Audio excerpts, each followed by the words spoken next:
Hello everybody and welcome to Connor Sports Talk. Today I'm going to be talking about my NFL season predictions for the season of 2017-2018 season. So this video is bound to make a lot of people mad. Based off all the other season predictions videos from everybody else. People don't like seeing their teams predicted to do bad, so obviously people are going to be annoyed. But my predictions are mathematically correct. Like, I went through the whole seasons for every team, and then I looked, and then they're fact checked is what I'm saying. So not every team's gonna be like 10-6. Like, yeah, a lot of people do like stuff like that. They just randomly guess a amount of wins, and they don't back it up by looking into the season or anything. Like, so what I mean by that is, like, I looked into the seasons, and then like, this is the website I use. I use NFLscores.com, and then I went by week saying this team will win, this team will lose, and I marked it a win or loss column for each of the two teams that were playing that game. So that just shows that I actually did my homework on this stuff. I say homework, it's based off my opinions of what the teams are going to do. I'm going to be making another season's prediction, probably after the third preseason game. Like, right now I'm just kind of, obviously I'm guessing, but like, it's less based on facts and everything. Like, I haven't looked into the roster too much of every team. By week 3 of the preseason I will look at like all the team rosters and see their weaknesses. As in right now, for my season predictions for this one, it's based off what they did last season, plus the free agents and draft picks. So I'm not following any current news or anything, or I haven't heard of any injuries. Outside of the Saints, so obviously I've been following the Saints, but that's about it. So by week 3 of preseason, this list is gonna be a lot more accurate, at least hopefully. You can never expect season predictions to be accurate, but that's not the point of them. They're just there to bridge the gap between off seasons, really, and it's a little fun. So let's start with the AFC North. We're I have the Steelers winning it. They're going, I have them predicting to go 11-5 at the moment. And then coming in second place are the Bengals, and they're 9-7. Then I have the Ravens at 7-9, and then the Browns at 3-13.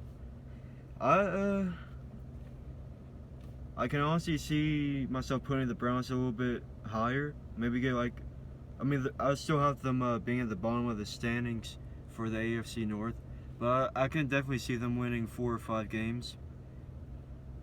I say that. I just really like what they did in the draft and the whole offseason, really. So I can see the Browns coming into contention for playoff spots in the next couple years. And then let's move to the AFC South. I have the Titans winning it with a 10-6 record. And then in second place, I have the Colts at 9-7. I really wanted to put the Colts a little bit higher. I can really see them winning the division and possibly even like being a second seed or third seed in the whole AFC. But looking through the games, that didn't happen. But I wouldn't be surprised to see if they make like the third seed in the AFC at all. Then I have the Texans going 8-8. I have them putting in Deshaun Watson, probably about like week 3 or 4 at the very least. I'm not too big on Deshaun Watson. I am big on Deshaun Kaiser, but that's off topic. But Deshaun Watson, he was a good college quarterback, but I don't see him being a elite quarterback. I see him being an average quarterback in the NFL, which isn't bad, but I don't see him having a good rookie season really. Or I don't see him leading them to the playoffs. Is what I'm saying. And then filling out the last spot is the Jaguars at 6-10. They have plenty of talent, but the thing is, can Blake Bortles lead them to a playoff position? I don't think so. I think it's in their best interest to tank and get a good quarterback in the draft. Then I can really see them making the playoffs as soon as next year, really. They just need to get a good quarterback. Okay, AFC East, obviously you have the Patriots going first. But the thing is, I'm not as high on the Patriots as multiple people are. I have them going 12-4. A lot of people were saying undefeated season. I don't think that's going to happen. The thing is, like, the AFC is pretty strong. Like, they have 5 real Super Bowl contenders, which are the Steelers, Patriots, Raiders, Chiefs, and Broncos.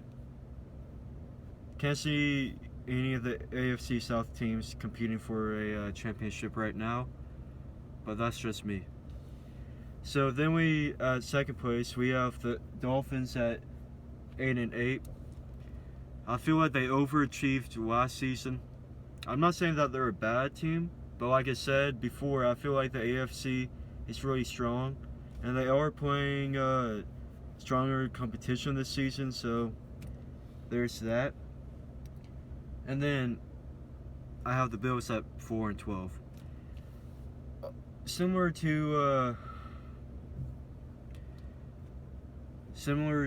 the Jaguars, I feel like they should tank for a good quarterback. I mean, I really like Tyrod Taylor. He's not a franchise quarterback by any means. And with that saying, I really do like the Bills too, so I want them to succeed. I would really love to see them win the Super Bowl, but I can't see that happening. But here's hoping that they do sometime soon. Next, I have the Jets at 1-15. Everybody expected that. A lot of people were saying that they should be the first overall pick. They got rid of all their talent. They're tanking. Now we're moving to the NFC. Let's start with the NFC North. So I have the Packers at 12-4. I feel like they can do it this year. I don't know what it is, but I don't know. I mean, I always kind of like the Packers. Like, I like the Saints and the Packers, but that's about it. I can see the Packers doing it this season. Next is the Vikings. So they're going to be 9-7 according to me. I can see them making the playoffs. I can see them going 11-5, but I don't trust the Vikings really. I mean, their offense, I can't see anything going on offense, and then I don't see their defense holding up to compete for a playoff spot. Next, I have the Lions at 7-9. I mean, similar to the Saints, they have a good offense, but I don't know. I mean, they have pieces on defense. I just can't see them doing very well this season. Similar to the Vikings, they can very well go to the playoffs, but as of right now, I don't see it happening. And then there's the Bears at 3-13. I don't know what they're doing. They don't have much talent, at least on the offensive side. And then, I mean, they don't have a clear number 1 wide receiver. Kevin White's always injured. Can live up to the potential. One would hope so. I mean, not me, because I really dislike the Bears, because I'm a Saints fan and we don't have a good history with them in the playoffs. And in 2016, they made Katrina jokes during the playoffs. So that was got to me. So, time for the NFC South. And honestly, this is where I always mess up when I do my predictions. Because I feel like the NFC South is a lot better than it really is. And I don't have a team with a losing record right now in the NFC South. I have the Falcons winning it 11-5. Obviously, I'm a Saints fan, so obviously I hate the Falcons. But you have to give props. They're fielding a really good team right now. I can see Matt Ryan regressing, but I don't know. They have Julio Jones and then Freeman and Coleman. Those are the three weapons in offense. I have a hard time believing that their offense is going to be bad. And then they have Vic Beasley, and then Justin Trufant. And then Neal, and then I forgot their middle linebacker. He's from LSU. So they're going to field a competent team. Wouldn't surprise me going back to the Super Bowl. I don't see it happening, but it's not out of the realm of possibilities. Then I have the Saints. Obviously, it's a little biased. I'm a Saints fan, as most of you guys know. So this prediction is very biased. I tried not to be biased. Coming into predictions, I had them going 8-8. But looking through their schedule, I have them going 10-6 and becoming the 5th seed. I mean, their defense can't be bad forever. And last year, their 2 starting quarterbacks were injured the whole year, basically. I mean, P.J. Williams got injured the second week against Tampa Bay, and then he was out the whole year. And then Delvin Breaux injured in the first week. And then came back, I think, like week 14, and then he was never the same. So, yeah, they're going 10-6. And then there's Tampa Bay. They're going 9-7. I think they're going to be waiting a year until they make the playoffs. They have a very talented roster. They're just a young team, and I don't see them making the playoffs. Wouldn't be amazed if they win the division, if things go their way. They have the talent too, they just don't have the experience. And then there's the Panthers at 8-8. I don't know what to say about that. I just don't see the Panthers doing very well this season. That's about it. That's all I can say. Then I have the NFC East. So I have the Giants winning it at 11-5. Very talented offense. And then based off their defense last year, they have a talented defense. That's all needs to be said. And then the Cowboys at 10-6 being the second place. They lost all their secondary and they don't have a good pass rusher. So that's why I have them at 10-6, dropping from 13-3 to 10-6. And plus Ezekiel Elliott is suspended for the first 4 games, it looks like. It wasn't we're not 100% sure on that, but that's what it looks like right now. Then I have the Eagles at 7-9. Really wanted them to for me to put them higher. Didn't happen. I'm probably gonna put them higher after I look at their roster a little bit more by week 3. But I don't know. Similar to the Bucs, they have the talent, but Wentz, this is gonna be his second year. I don't know if he can lead them just yet to a playoff spot. Then I have the Redskins. I have them at 5-11. I just don't really see too much talent on the Redskins, really. So that's why I have them being last. Maybe it's because of all the negative stuff that went on offseason so far. I thought they wouldn't be very good. Like their GM got fired, so maybe like that has nothing to do with what they're gonna do in the season. But maybe that's why I'm getting like negative feedback for the Redskins. Then I have the NFC West. This division really weakened over the past 4 years. I have the Seahawks going 10-6. I mean, I don't know why I feel like the Seahawks are going to be worse than they were. I mean, I say worse. I think they were 10-5-1 last season. But they're not as dominant as they used to be.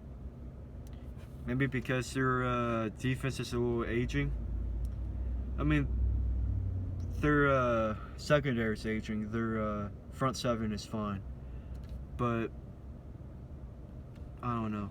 I mean, their secondary is still elite, but you're starting to see holes in it. And then I have the Cardinals at 7-9. I don't know. I can't really say why I see the Cardinals going 7-9. They have the talent similar to last year, but like, I don't know. They have a really old quarterback, and then I don't know if they can do it. I don't know if they can make the playoffs. So then I have the 49ers at 4-12. I'll see a decent amount of talent on the 49ers, honestly. I mean, they're still going 4-12 in my opinion, but that's based off of their offense.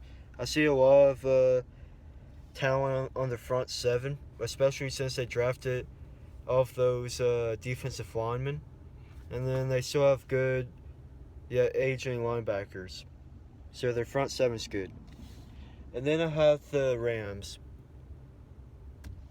I don't really see any talent on the Rams. I mean, Jared Goff, maybe. You can't really expect a quarterback to start off good, but he was really bad. And then Todd Gurley, disappointing season. Maybe he can come back. But other than that, on their offense, I don't see much talent. Cooper Kupp looks good, but he's a third-round draft pick. You can't expect him to be number one wide receiver. But that's it for my predictions. Thank you guys for watching. And don't forget to like, subscribe, and share this video, please. Thank you.